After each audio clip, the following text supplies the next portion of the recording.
Hello बच्चों, welcome back to my YouTube channel maths by Aakash sir. आज हम लोग देखने वाले हैं क्लास 10th में इंपॉर्टेंट क्वेश्चंस, क्योंकि जो एग्जाम है 1 मार्च को लगा है बच्चों। आज हम लोग जितने भी क्वेश्चंस देखने वाले हैं सभी क्लास 10 में इंपॉर्टेंट क्वेश्चन, जो कि बोर्ड्स के लिए काफी इंपॉर्टेंट है और चांसेस है ये क्वेश्चन आ सकते हैं बच्चों बोर्ड में। तो पहला क्वेश्चन देखते हैं आज क्या लिख रखा है। पहला क्वेश्चन देखते हैं बच्चों, जो कि है अरिथमेटिक प्रोग्रेशन से क्वेश्चन है। यहाँ बॉक्स बने हैं, है ना, और फाइंड द मिसिंग टर्म्स। जो ये मिसिंग टर्म्स है ये हम लोग को फाइंड करके दिखाना है। If it is an AP, ये क्या है बच्चों, हम लोग को एपी दे रखा है। देखिए क्वेश्चन हम लोग का इंपॉर्टेंट है, ये क्वेश्चन काफी इंपॉर्टेंट है और हो सकता है बोर्ड में 2 मार्क्स का ये आ जाए बच्चों। ठीक है, तो समझते हैं इस क्वेश्चन को कैसे करेंगे। जब कभी भी आप लोग को इस प्रकार से बॉक्स फिल करने को आ जाए बच्चों और 2 टर्म्स गिवन होंगे आपको, तो उन 2 टर्म्स की हेल्प से बाकी बॉक्स को आप लोग को फिल करना है। तो समझिए जो एपी का फॉर्म होता है, फॉर्म ऑफ एपी जो होता है, यहां से बच्चों सॉल्यूशन चालू है। फॉर्म ऑफ एपी, एपी का जो फॉर्म होता है वो आप लोग को पता होगा, ए फिर ए प्लस डी, ए प्लस 2d, ए प्लस 3d, ए प्लस 4d, इस प्रकार से एपी का फॉर्म होता है बच्चों। तो कहीं ना कहीं अगर ये एपी का फॉर्म है तो ये बच्चों जो है यहाँ पर ए होगा, ओके, यहाँ पर 38 है, मतलब a प्लस डी हम लोग गिवन है। यहाँ a है, a प्लस डी होगा, यहाँ पर a प्लस 2d होगा, यहाँ पर a प्लस 3d है, यहाँ पर a प्लस 4d है और यहाँ पर a प्लस 5d है। मतलब कि यहाँ पर a प्लस 5d मतलब -22 गिवन है। आप यहाँ पे -22 लिखिए, देखिए वहाँ पे -20, मैंने यहाँ पे 38 लिखा है तो यहाँ पे -28, राइट है। तो आप लोगों को गिवन क्या है, a प्लस डी गिवन है, a plus D equal to कितना गिवन है, 38 गिवन है। एंड ये क्या गिवन है, a प्लस 4d नहीं गिवन है, a प्लस 5d गिवन है बच्चों, कितना, -22। मतलब सिंपल सा आप ऐसे ही समझते हैं कि सेकेंड टर्म गिवन हम लोग को a2 गिवन है। a2 हम लोग क्या होता है, a प्लस डी होता है, और ये second term and 1 2 3 4 5 6 and 6 term given है बच्चों हम लोग को। तो जो भी टर्म्स मतलब गिवन होंगे आप लोग को, 2 टर्म तो कंपलसरी है गिवन होंगे यहाँ पे, तो उन टर्म्स के फॉर्मूले आप यहाँ पे यूज कर सकते हैं और इनको सॉल्व करके आप ए और डी निकाल सकते हैं बच्चों। या फिर इससे समझिए एपी का फॉर्म जब ये होता है बच्चों, तो आप लोग को a प्लस डी गिवन है और a प्लस क्या गिवन है, यहाँ पे 5d गिवन है यहाँ पे। ठीक है, तो सॉल्व कैसे करते हैं, सिंपल सा प्रोसेस है बच्चों। यहाँ पे क्या करेंगे, यहाँ पे सब्ट्रैक्ट करेंगे, माइनस माइनस और ये क्या हो जाएगा प्लस, ये a से कट जाएगा, -5d प्लस d कितना हो जाएगा, माइनस का 4d, राइट है। 38 प्लस 22, 8 2 10, 3 2 5 और 1 6, d इक्वल टू कितना हो जाएगा, 60 अपॉन में -4। तो d इक्वल टू 4 से कट करेंगे, 4 1 जा 4, 4 5 जा 60, मतलब d की वैल्यू कितनी आ जाएगी, 15 आ जाएगी। अब d की वैल्यू पुट कर देंगे, now put in first, first और सेकेंड नंबर डाल सकते हैं आप लोग यहाँ पे। Put in equation first, equation first में पुट करेंगे, ये a plus D equal to कितना है, 38, a की जगह a, d की जगह माइनस का 15। तो a की वैल्यू कितनी आ जाएगी बच्चों बताइए, 38 और प्लस 15, a इक्वल टू 8 5 13 3 1 4, 8 5 13 3 1 4 और 5 53 बच्चों यहाँ पे आ जाएगी यहाँ पे। तो देयरफॉर मिसिंग टर्म्स, कौन कौन से मिसिंग टर्म्स हैं, मिसिंग टर्म्स आर, हाँ बच्चों पहला टर्म्स मिस है, मतलब कि a का मतलब हो जाएगा 53।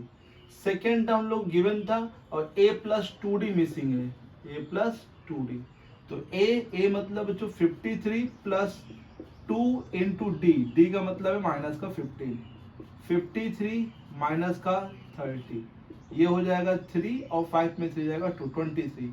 फिर a प्लस 3d भी हम लोग को मिसिंग है, तो a मतलब 53 और 2 इंटू माइनस का 15, 53 माइनस का 15, सॉरी बच्चों यहाँ पे 3 है, 15 3 जा 45 एंड 13 5 जाएगा, ये कितना हो जाएगा 8 आ जाएगा बच्चों।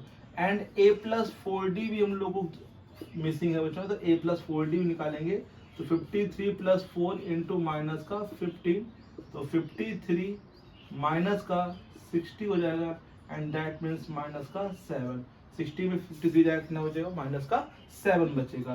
तो मिसिंग जो टर्म्स है वो कौन कौन से हैं, 53 पहला है, फिर 38 दे रखा, फिर यहाँ पे 23 आएगा, और यहाँ पर फिर आएगा 8, और फिर यहाँ पर आएगा माइनस का 7, और फिर यहाँ माइनस का 22। तो आप लोग को दो टर्म्स गिवन है, कितने बॉक्स फिल करने हो, कितने बॉक्स, बस वो टर्म्स देख लीजिए। जैसे अभी मैंने यहाँ पे चलिए थी कि ये लिख लिया एपी। आप लोग को अगर एपी में दिक्कत हो रही है तो आप लोग चाहे तो इसको सेकेंड टर्म मतलब A2 equal to 38 and A6 equal to -22 लिख के भी लगा सकते हैं, वहां पे आप लोग को फॉर्मूला यूज करना पड़ेगा। ठीक है बच्चों, तो ये क्वेश्चन आप लोग नोट कर लीजिए। देखते हैं बच्चों नेक्स्ट इंपॉर्टेंट क्वेश्चन कौन सा है। नेक्स्ट इंपॉर्टेंट क्वेश्चन बच्चों लिखा है मैंने ट्रिग्नोमेट्री का। ये क्वेश्चन भी काफी इंपॉर्टेंट है ना, पिछली बार ये आया नहीं, कई बार से ये आया नहीं, लेकिन ये काफी इंपॉर्टेंट क्वेश्चन है।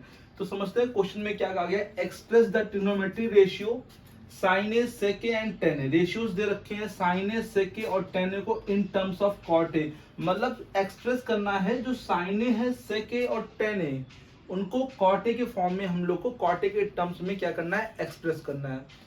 तो किस प्रकार से साइन ए सेक ए और टेन ए को कॉट ए के फॉर्म में एक्सप्रेस करेंगे, या किसी भी ट्रिग्नोमेट्री रेशियो को अदर रेशियो में किस प्रकार से एक्सप्रेस कर सकते हैं, ये समझते हैं। यहाँ पर जब किसी भी टर्म्स में आप लोग को एक्सप्रेस करना है, जैसे कॉट ए के टर्म्स में एक्सप्रेस करना है, तो समझिए बहुत ही सिंपल तरीका बता रहे हैं, क्योंकि ऐसा ही एग्जांपल में भी क्वेश्चन है, तो उन्होंने लगाया है अलग तरीके से फॉर्मूले, आप लोग को पता होना चाहिए। काफी थोड़ा डिफिकल्ट हो जाता है बच्चों को समझने में वहां पे, तो हम बताते हैं आप लोग को एक थोड़ा सिंपल तरीका, जिसके टर्म्स में आपको एक्सप्रेस करना है। जैसे कॉट ए के टर्म में एक्सप्रेस करना है तो उसको आप लेट कर लीजिए, let cot A equal to X, cot A equal to आप लोग क्या लेट कर लेंगे, उसको एक्स लेट कर लेंगे, और इसको बना लेंगे राइट एंगल ट्राइंगल। ठीक है, मान लीजिए यहाँ पर ए है, ये बी है, ये सी है। अब एक्स के नीचे कुछ नहीं तो आप यहाँ पे 1 मान सकते हैं। तो उसका फॉर्मूला क्या होता है, कॉट ए का सिंपल फॉर्मूला आप लोग को मालूम होगा, जैसे ये ट्रिक होती है पी बी पी, है ना, एच एच डी। पाकिस्तान भूखा प्यासा, हिंदुस्तान हरा भरा।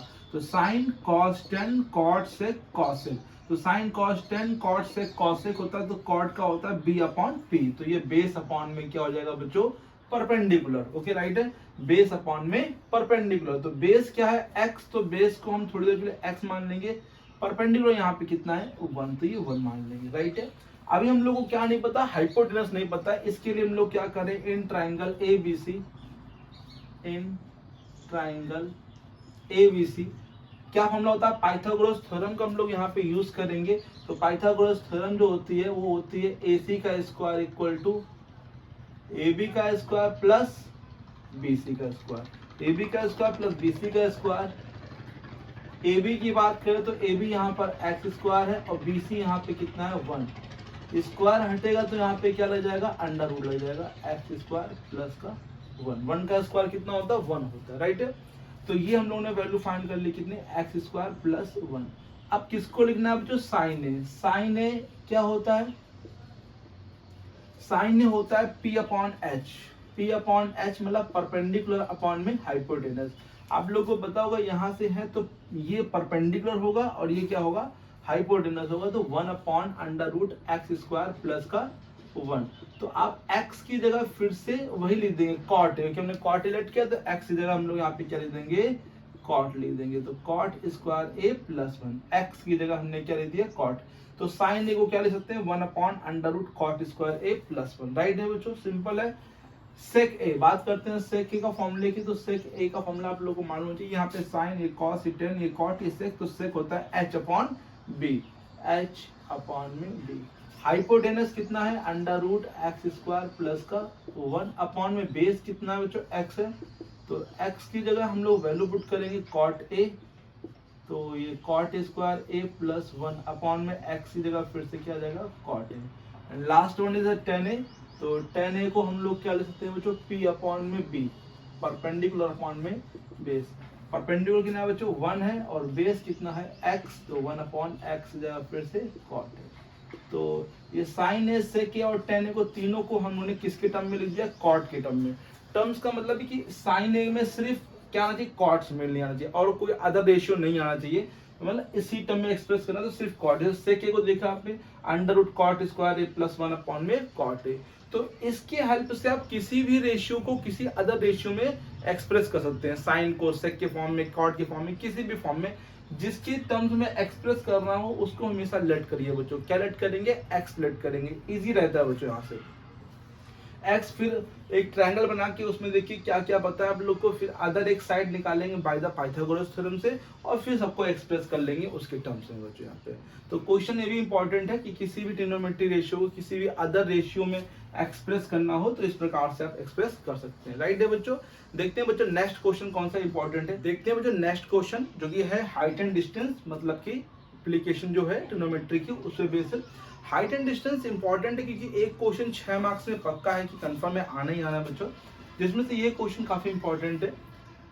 फ्रॉम अ, देखिए क्वेश्चन में लिखा क्या, from a point on a bridge across a river the angle of depression of the bank on opposite side of the river are 30 degree and 45 degree respectively if the bridge is at a height of 3 meter from the banks, find the width of the river। हम लोगों से क्या पूछा बच्चों? width of the river पूछा है। उससे पहले क्वेश्चन को समझना पड़ेगा कि क्वेश्चन में क्या क्या बोला गया है, और मेन इसमें होता है डायग्राम। अगर आपने क्वेश्चन में इस क्वेश्चन में डायग्राम बना लिया तो समझ लीजिए आपने आधा काम कर लिया बच्चों। मेन यहाँ पर डायग्राम समझिए बच्चों किस प्रकार से लिखा है, फ्रॉम अ पॉइंट। ये वर्ड काफी इंपॉर्टेंट है। जब कभी भी आप लोग को फ्रॉम दिख जाए, फ्रॉम का मतलब होता है कि वहां पर आप लोग वहीं से एंगल बनेगा, मतलब जो फ्रॉम है मतलब फ्रॉम अ पॉइंट मतलब वहीं से एंगल आप लोग को बनाना, चाहे वो जमीन पर हो चाहे वो बिल्डिंग पर हो, कहीं पर भी हो। अगर वो फ्रॉम लिखा है from the ground, from the top of building, जब ये फ्रॉम वाला वर्ड है मतलब एंगल वहीं से बनाना है आप लोग को, वहीं से एलिवेशन या डिप्रेशन जो भी बोलेगा वो आप लोग को बनाना पड़ेगा। एलिवेशन हमेशा ऊपर की तरफ बनता है, मतलब हमारे सामने चीज हमसे क्या होनी चाहिए? बड़ी होनी चाहिए, और डिप्रेशन हमसे हमेशा छोटे चीज में बनता है बच्चों। राइट है। तो ये समझिए from a point on a bridge across a river लिखा है। From point, from a point एक पॉइंट है, ऑन अ ब्रिज, ब्रिज पे, from point on a bridge, कहां पे? ब्रिज। तो ब्रिज इस प्रकार से होगा बच्चों, एक पॉइंट ले लीजिए ब्रिज पे, अक्रॉस अ रिवर, रिवर के अक्रॉस है, मतलब यहाँ पे रिवर है, यहाँ पे क्या है बच्चों? यहाँ पे रिवर है। The angle of depression, angle of depression of the bank, मतलब यहां पर हम लोग हैं कि यहाँ पे लिखा है from point on a bridge, bridge पर एक पॉइंट है, तो यहां से डिप्रेशन का मतलब है कि नीचे की ओर देख रहे हैं हम लोग। एलिवेशन होता तो ऊपर देखते हैं, लेकिन यहाँ बोल रहा है डिप्रेशन, कहां पे? बैंक, बैंक मतलब होता है किनारा, नदी के जो किनारे होते हैं बैंक बोलते हैं।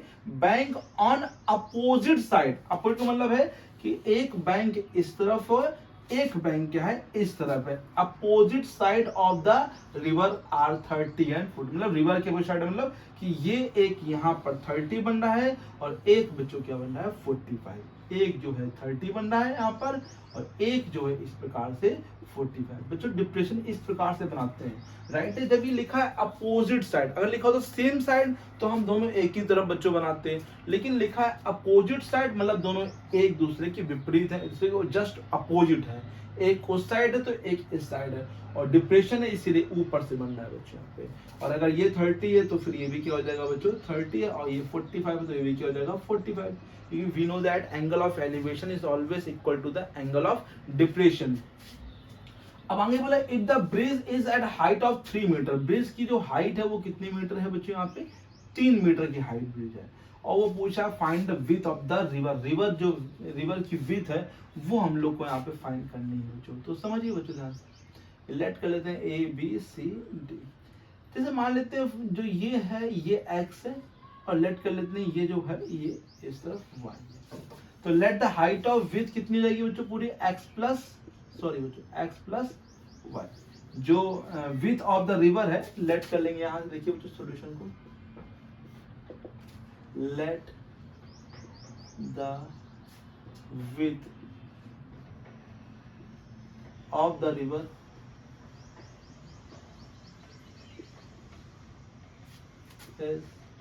x प्लस y मान लिया बच्चों ने। अब हम लोग x फाइंड करेंगे फिर y फाइंड करेंगे और दोनों को ऐड कर देंगे। पहले हम लोग इन ट्रायंगल BAC में आते हैं, ठीक है, क्योंकि BAC में हम लोग को पता है, ये पता है हम लोग को, ये निकालना परपेंडिकुलर पता है और बेस निकालना है, 10 का यूज करेंगे। In triangle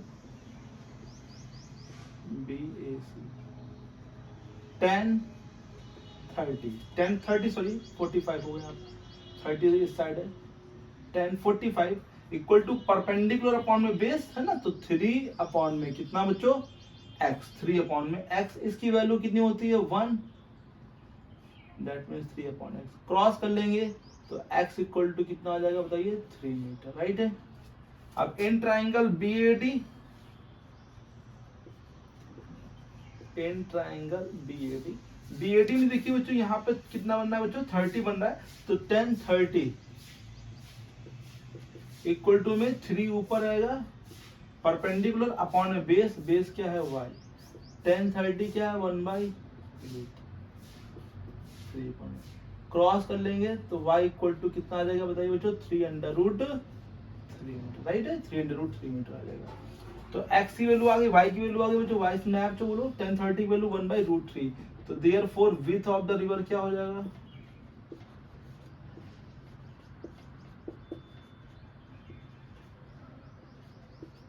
x plus Y, और x प्लस वाई कहने का मतलब है कि 3√3 3 प्लस y की वैल्यू कितनी है 3√3, आप इसमें से 3 कॉमन ले लीजिए बच्चों, तो 1 ये ऐड नहीं होगा बच्चों, ठीक है, कॉमन मिलेगा, 3 कॉमन लेंगे तो यहाँ 1 बचेगा, यहाँ पे √3, ठीक है, 3 ब्रैकेट में 1 प्लस √3, ये समझ आ गया सब बच्चों को। कॉमन लिया है तो मैंने यहाँ पे देखिए बच्चों 3 1 जा 3 और यहाँ 3 कॉमन लिए तो क्या बचेगा √3, राइट है। सिंपल हम लोग को x और y फाइंड करना है और फिर दोनों को ऐड कर देना है, तो विथ ऑफ रिवर आ जाएगी, ठीक है। ये क्वेश्चन अच्छा है, इंपॉर्टेंट है, नोट कर लीजिए बच्चों। तो मैंने कुछ एक दो इंपॉर्टेंट क्वेश्चन बताया आप लोग को, अभी नेक्स्ट क्लास जो लेंगे बच्चों उसमें और भी इंपॉर्टेंट क्वेश्चन बताएंगे बच्चों, क्योंकि काफ़ी सारे इंपॉर्टेंट क्वेश्चन है जो कि बोर्ड्स के लिए इंपॉर्टेंट है। 1 मार्च को है, तो कल अभी आज 25 है, 26 भी कल भी पढ़ाएंगे और परसों भी बताएंगे। तो 2-3 क्वेश्चन अभी काफ़ी इंपॉर्टेंट क्वेश्चन बचे हुए हैं मेरे पास, है ना। 2-3 तो अभी मान लीजिए फिलहाल पीए चैप्टर के हैं। ये सब क्वेश्चन ऐसे जो 6 मार्क्स में है या 4 मार्क्स में है, 2 मार्क्स में, इस प्रकार से मैंने क्वेश्चन बताए।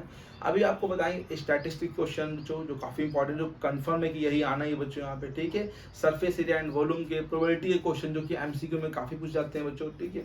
तो यहीं तक आप कर लीजिए बच्चों, और भी कोई प्रॉब्लम है आप लोगों को, कोई क्वेश्चन नहीं आ रहा तो आप पूछ सकते हैं बच्चों कमेंट बॉक्स में लेके, और लगाते रहिए बच्चों क्वेश्चंस, क्योंकि जब तक आप क्वेश्चन लगाएंगे नहीं तब तक आप लोगों को क्वेश्चंस फिर आएंगे नहीं। सिर्फ देखने से काम नहीं चलेगा, क्योंकि ये मैथ है बच्चों, जितना आप लगाएंगे उतना ही आप लोग को आएगा।